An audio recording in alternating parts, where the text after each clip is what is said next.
Hello everyone, welcome to Sanmarga classes. ಮುಂದಿನ ಪ್ರಶ್ನೆ ವ್ಯವಹಾರ, ಅರ್ಥ ಮತ್ತು ಪ್ರಾಮುಖ್ಯತೆ ಎಂಬಂತಹ ಚಾಪ್ಟರ್ ಇಂದ ಸಮಯದ ಅಡಚಣೆ ತಪ್ಪಿಸಲು ಕೈಗೊಳ್ಳುವ ಕ್ರಮಗಳನ್ನ ತಿಳಿಸಿ ಅಂತ ಕೇಳಿದರು.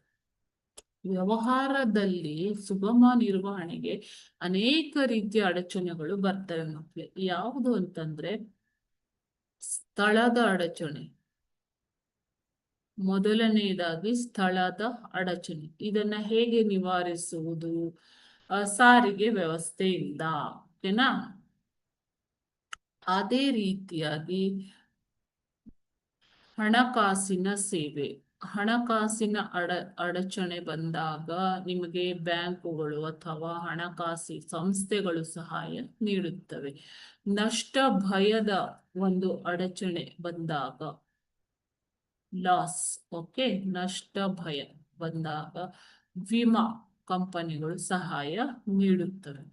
ಅದೇ ರೀತಿ ಸಮಯದ ಅಡಚಣೆಗೆ ಶೇಖರಣೆ ಸಹಾಯ ಮಾಡುತ್ತೆ. ಓಕೆ, ಇಲ್ಲಿ ನಮ್ಗೆ ಕೇಳಿರುವಂತದ್ದು ಸಮಯದ ಅಡಚಣೆ ಅಲ್ವಾ?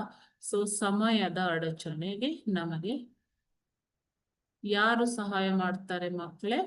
ವ್ಯವಹಾರದಲ್ಲಿ ಸರಕುಗಳ ಉತ್ಪಾದನೆ ಬೇರೆ ಬೇರೆ ಸಮಯದಲ್ಲಿ ಉಂಟಾಗುತ್ತದೆ, ಆದರೆ ಉಪಭೋಗವು ಬೇರೆ ಬೇರೆ ಸಮಯದಲ್ಲಿ ಆಗತ್ತೆ.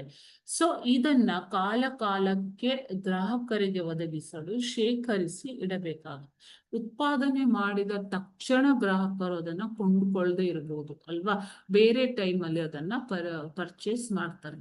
ಸೊ ಉತ್ಪಾದನೆಯಿಂದ ಮಾರಾಟವಾಗುವವರೆಗೆ ವಸ್ತುಗಳನ್ನ ಸಂಗ್ರಹಿಸಿ ಅಥವಾ ಶೇಖರಿಸಿ ಇಡಬೇಕಾಗತ್ತೆ.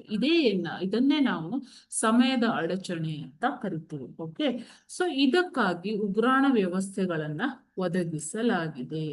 ಏನ ಉಗ್ರಾಣ ವ್ಯವಸ್ಥೆಗಳನ್ನ ಒದಗಿಸುತ್ತವೆ. ಈ ಉಗ್ರಾಣಗಳು ವೈಜ್ಞಾನಿಕ ರೀತಿಯಲ್ಲಿ ನಿರ್ವಹಿಸುವ ಉಗ್ರಾಣಗಳಲ್ಲಿ ಶೈತ್ಯಾಗಾರ ಅಂತಂದ್ರೆ ನಿಮ್ಮ ಮಕ್ಕಳೇ ರೆಫ್ರಿಜರೇಷನ್ ವ್ಯವಸ್ಥೆ ಕೂಡ ಇರುತ್ತೆ.